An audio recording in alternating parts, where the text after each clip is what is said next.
to Know a Secret, it kind of spoke to us at that era, that it was a song that really kind of it stepped us into a private message that you were saying and that you were singing in the course of that time in your life. Well, funny enough, I got the song from Brian Epstein. Gave me a tape of John Lennon singing "Do You Want to Know a Secret," and we played the song with the band every night. And quite frankly, I didn't know which way it was going to go because it didn't really get any great response from the audience. And then it was actually a test with George Martin. I thought that's all it was. And I didn't know how it was going to go. And believe it, it's so funny because I came to Manchester at the time. There was a thing called Scene at 6:30. I think it was John Hatch was the producer. And it's, I always tell this tale about that. I was like this blue-collar worker's son in Liverpool, and I got the train to Manchester, and it was at the time of a thing called the Profumo trials. And it was politicians who were being naughty with young girls. That's the only way I can say it. But I remember doing Scene at 6:30, and I was pushing filing cabinets over and throwing secret files all over the studio. And I get the train back to Liverpool, and there's like 1,000 kids outside the house. And my life just changed overnight, and I was kind of like, what's going on? It took a lot to adjust to it, So it surprised you equally as well, as far as what was It going totally took me by surprise, and it was great fun, but it was, it was pressure. So let's go back to the beginning. As a kid, were you musically inclined? Were you into music? How did you get involved with music? Did you play another instrument? I sang in the school choir when I was a kid. I formed a band with local kids who lived in the street. They tried different singers, and then they said, you're not progressing very much with your guitar playing, so you try singing. And I did one night, and funny enough, I just bought this Hofner Club 60. I'd borrowed the money off my brother, and in the first set I put the guitar on the stage, and it went well. So I left it in the dressing room, and I got a few drinks down me, and did the second set, and the guitar disappeared, and that was it. I became the singer then. I was quite happy to be this like overweight kid playing the guitar behind somebody else. How much was the guitar when you bought it? It wasn't much back then. It was over £100. Actually, I saw one recently. It was $5,000. I couldn't believe it. That could have been your guitar. Pardon? That could have been your guitar. It could have been. Yes. Yeah. So you started Maybe playing. you did me a favor. You started playing. You started getting involved with more music. When did you? Was there a first band that you started to put together? I used to play with a neighbour called Ray Doherty, and we used to play in his parlour, and we used to. Yeah, we both got guitars around about the same time. I'd saved up my pennies and halfpennies and bought this £3 acoustic guitar. It was terrible, and his brother had brought him one home from sea. And we used to do like Everly Brothers songs and things that were in the charts. And then there was the skiffle period, Lonnie Donegan, the Viper Skiffle Group. Everybody had tea-chests with a broom handle and washboard and thimbles. We used to do that kind of stuff, very early on. How'd you learn? Did you listen to recordings? Did you?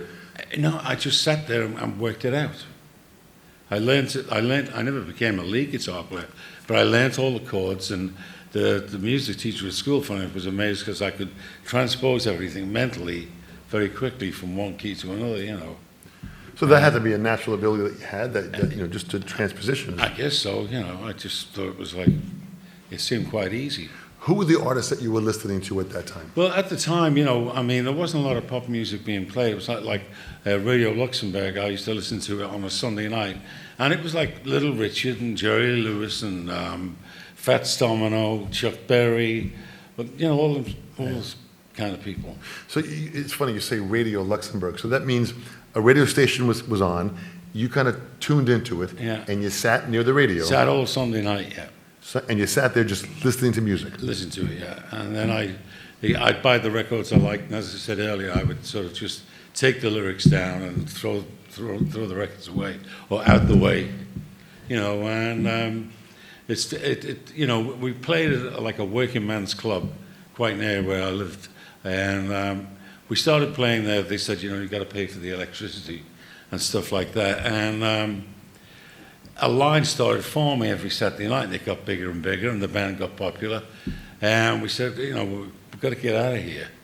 And I did an audition at a place called Aintree Institute, and the Beatles were playing that night. And About what year is this? this is a 62, 61, 62, and I think from that, I met the Beatles for the first time. I'd heard about the Beatles, and I'd seen them, And how big were they in the UK at that time? They were sort of like, they hadn't made records. They were just like a local band, playing all the same gigs. I'd seen them at Litherland Town Hall. The DJ there one night said, we've got a band called the Beatles playing next week. And I thought, that's cool. And everybody used to go after chicks on a Thursday night there. And I remember sort of like everybody was playing like Cliff Richard songs and things like that. And it was just chalked on a board outside the Beatles. And the curtains opened and Paul McCartney was singing Long Tall Sally like nobody had ever heard before. And usually people would be a bit indifferent, I thought, and they'd stand around the perimeter of the dance hall, but this night they all like ran to the front, and I went, wow, and I was walking home and I said to my friends, they're going to be bigger than Elvis, and they said, you've been drinking too much. As I say, that audition got me my first 6 bookings, and I started to play a similar circuit to the Beatles around Liverpool, like Aintree Institute, Litherland Town Hall, Right. Blair Hall, the Iron Door, the Majestic Ballroom in Birkenhead. So there were all these different clubs that were around. Oh yeah, there was a lot that of the circuit could happen, that you could move around and play. that kind of thing. What was it about the Beatles that you heard in that first time that surprised you or that impressed you? It was just, I don't know, it was just more ballsy. Oh,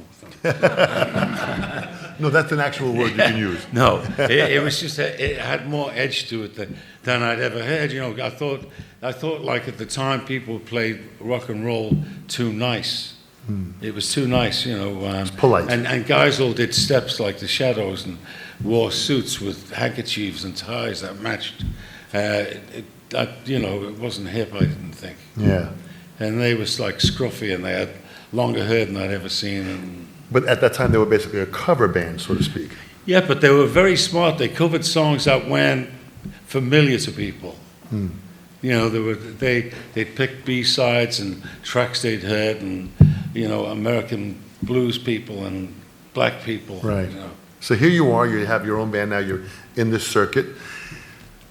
When did Brian Epstein come into the picture? How did that work out? Well, I was about to pack it all in because I was an engineer for British Rail, and part of the training was you had to go to a place called Crewe for a year, and the boss told me, you got to go, and I said, my parents are getting on, and I don't like leaving them, and he said, one day you're going to have to grow up and face the world, be a man, and gave me all that kind of spiel. And I was more or less, packing my bags, and I told the guys in the band, and then there was this poll in Merseybeat, in which I came third, and then, I went to a restaurant with the manager I had at the time, and he said, I can't do any more for you than I've done. Brian wants to manage you. And I'd seen the moves he was making with the Beatles, and there's nobody else I'd assign with. Interesting. So you had mentioned this poll. Who was, you won third. Who was first? The Beatles. Who was second? A guy called Lee Curtis. Did anything happen to him? No. It's just one of those things. Yeah, how the It's business just the way, is. And you were third, and then you think Brian saw that poll? he saw, and he'd also seen me doing shows. Oh, okay. I'm very glad to say that John Lennon said to him, you should go and see that kid Billy Kramer. He's a good singer. It's a pretty powerful recommendation. Yes. From John Lennon. And plus the fact that, John Lennon thought of the idea because it was like Billy Kramer, which is boring, really. He said, why don't you call yourself Billy J? It's got some edge to it, and it'll catch on with the public. And I said, thank you, I'll take that, yeah. How cool is that? Yeah. Now, you had mentioned earlier when I was talking to you about you never really kind of left the house unless you felt you were looking a certain way or presented yourself. Well, no offense, but back then, I took a lot of pride in the way I dressed. I think everybody there was like Burton's tailors, and I think everybody, as soon as they left school, got an account with them and got tailored suits. Oh. That was the way it was. It's a more easygoing world today. I mean, when I first toured with the Beatles, for instance, we'd be traveling all day. We'd arrive at a hotel, and we'd be starving, and they'd say, you can't come in the dining room dressed like that. You have to wear a collar and tie. That's the way it was. And you like to wear more flashy.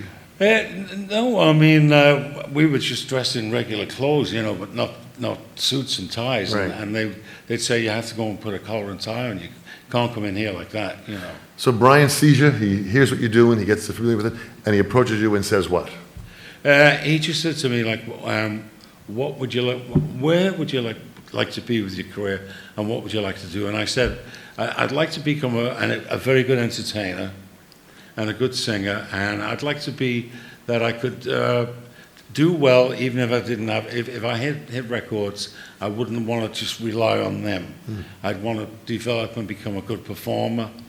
And he said, that's fine. And he said, the first thing I'm going to do is put away the Christmas tree, because I used to wear all the flashy stuff. Colorful stuff. Yeah. Put away the Christmas tree. Put away the Christmas tree, and he took me to the tailor, Dougie Millings, who's well-renowned, And hooked you up with some good, some good clothes. Put me in the, and then he used to complain because I had short hair all the time. Not, this is just lately he came about. But I thought everybody's got long hair, so I didn't want to do that. That was my way. I thought, I don't want to, I'm not a Beatle, Right. So Brian connects you with John, and John writes the song. Yes. You Want to Know a Secret. And how did that come about in that first recording session? I said about that, and then it came to, I was doing a show with them in Bournemouth, and he said, he was stood backstage reading the paper, and he said, I've got a song for you. And I said, well, are you going to play it? And he said, no.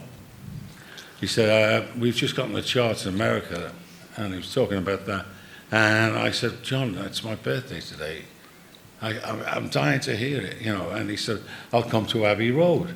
And they were becoming so popular, I thought, he's not going to show up, And right on the dot, he showed up, and he sat at the piano, and he played the song Bad to Me. And I thanked him, and then he said, I was surprised to me when he said, I want to play you a song and give me your opinion on it. And it was, I Want to Hold Your Hand. And I said, can I have that one? He said, no, we're doing that one ourselves. And, I recorded that song that day. This is the difference. I recorded that song. I had never heard it before. We learnt it and recorded it. And the backside was a song called I Call Your Name, which I recorded a year and a half before the Beatles themselves did it, which I wanted to be the A-side. But George was like, oh, you're in a good place with what you're doing already.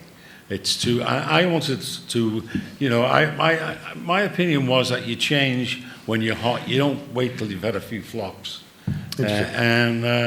I wanted I Call Your Name, but he had the ruling hand and put out Bad to Me, which was #1, so I can't argue with that, You drop a name like George. We're talking about George Martin here. Yes. And who was one, if not the best. So what was it like in the studio? You're in the studio now, and you're working with Brian Epstein's managing you, and George Martin is... George Martin, it's hard for me because, I don't really like talking about it, but, because the man's been so successful. But with me, it was like he was like a cold fish. Maybe it was me, I don't know. But, like for instance, when I recorded Bad to Me, in the morning, it was, he said, I know your vocal abilities, and he wanted me to do it in the key of E, and I said, no, it should be in D. And we struggled with it, and I said to him, let's do the backside then, which was I Call Your Name. And we did I Call Your Name in about 20 minutes. And eventually I talked him around to try and Bad to Me in D, and it worked. After Just a step lower. just that step low, and it worked. And that felt better, it was more comfortable for you in the range that you were singing and how you felt the song. Absolutely, you know. So it's amazing when people understand that, you know, for a singer where you know, your voice is your instrument, that step, that one step can make a tremendous difference. It can make all the difference, you know. I mean, that's the great thing. Like, I do a lot of things today, for instance, with my iPad, and you can do things and change the key instantly. Right. And you can go through them all till you find the perfect one. Because to me, you know, sometimes with songs, there are songs where you have to go a little out of your range to give it that edge, you know. Right. It's great to be able to do it instantly, Right. you know. So the recording industry where it was at that time, you know, reel-to-reel tape, it was 2-inch tape at the time. Right. And you're recording this stuff, and you're in the studio with the microphone. How was that then to record at that time compared to what's happening now? To what's happening now, I mean, It's a big difference, very, very big difference now. well, you know, a lot of people knock it, and a lot of people have different opinions. I think it's great to have that technology. I would have loved to have had it in the 60s. Mm-hmm. There's great things you can do with it.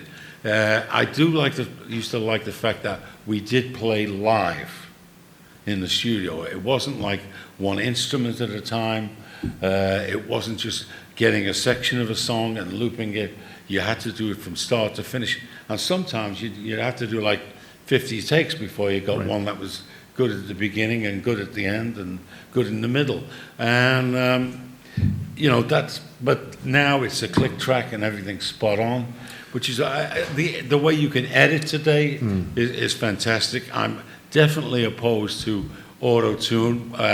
When we recorded, as far as I was concerned, it's a performance. You go in there, you sing a song from start to finish, and you should know it and do it and put something into it. You're part of yourself.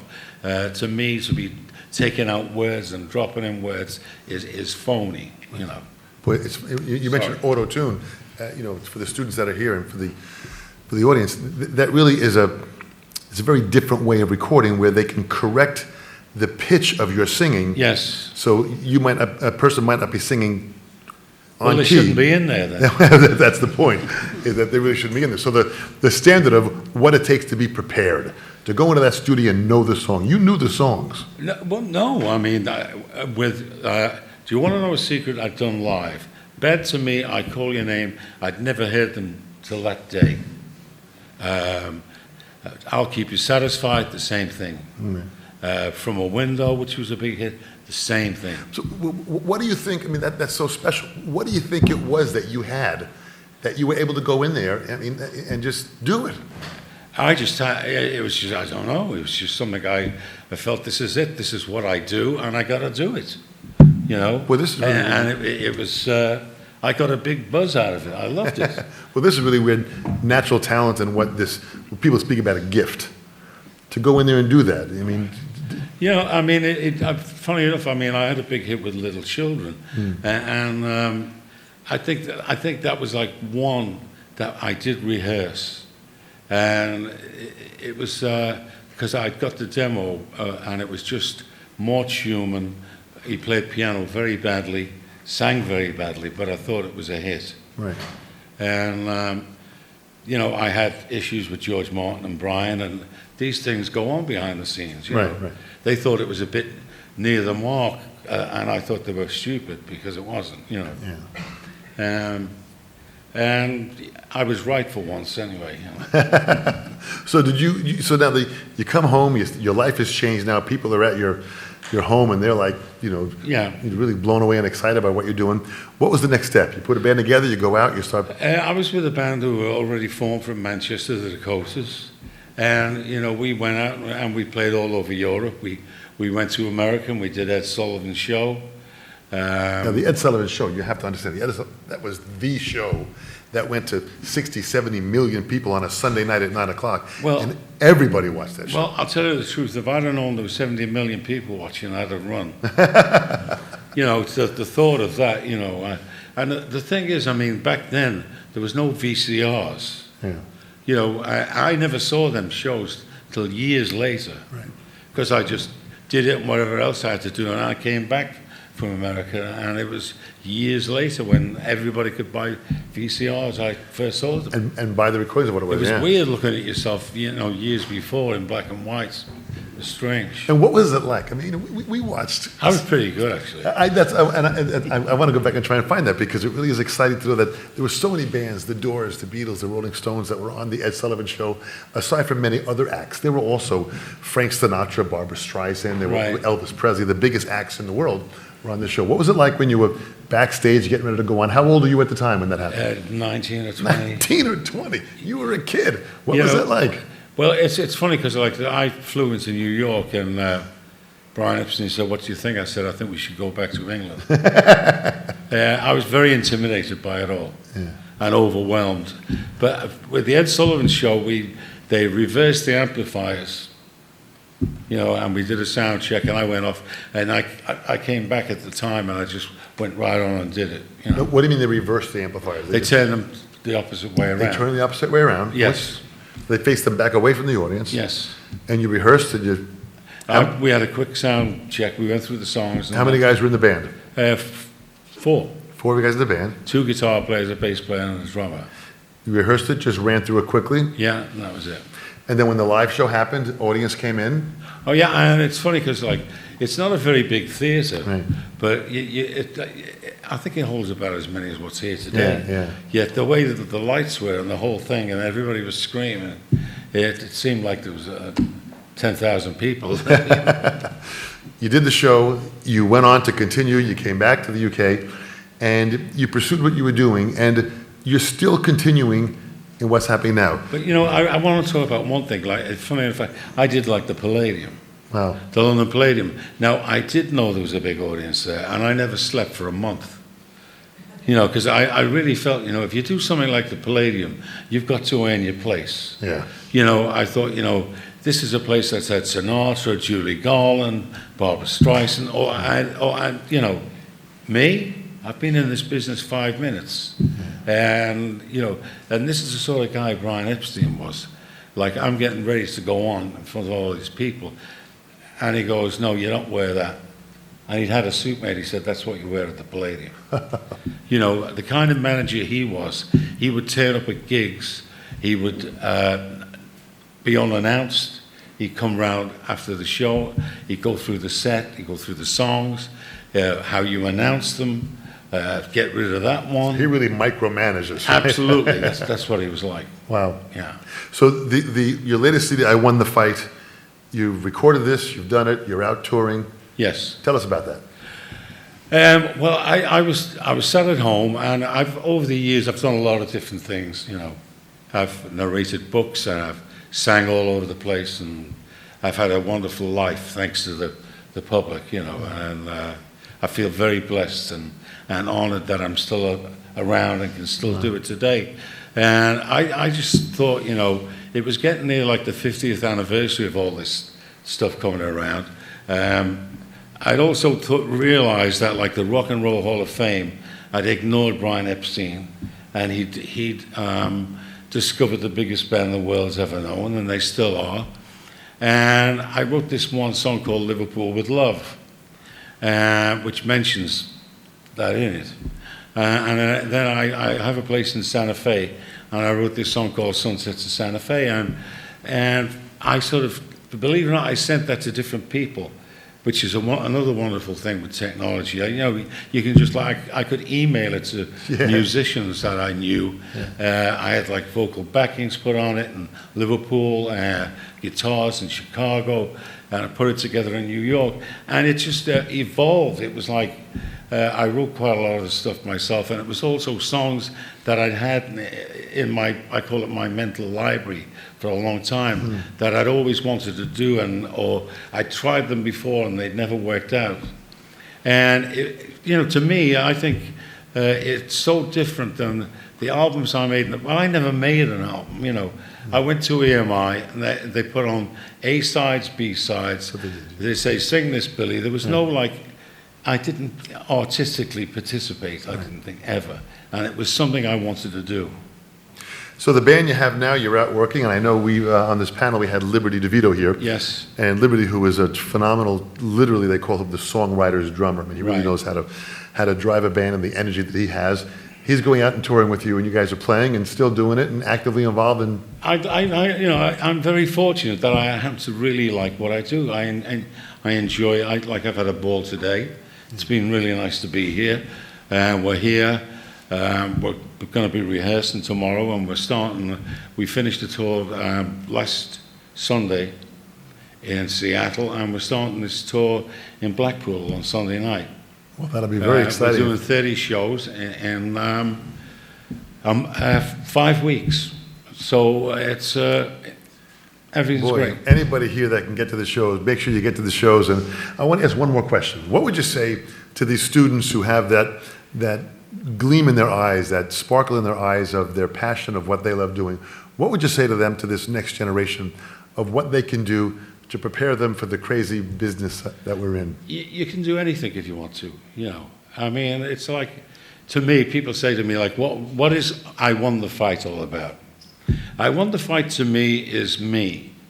It's the trials and tribulations I've been through, how I've got over them, how I've got past that, and I'm moving on, and I want to continue moving on. And, you know, I used to think, be negative, you know, and think, you know, am I good enough?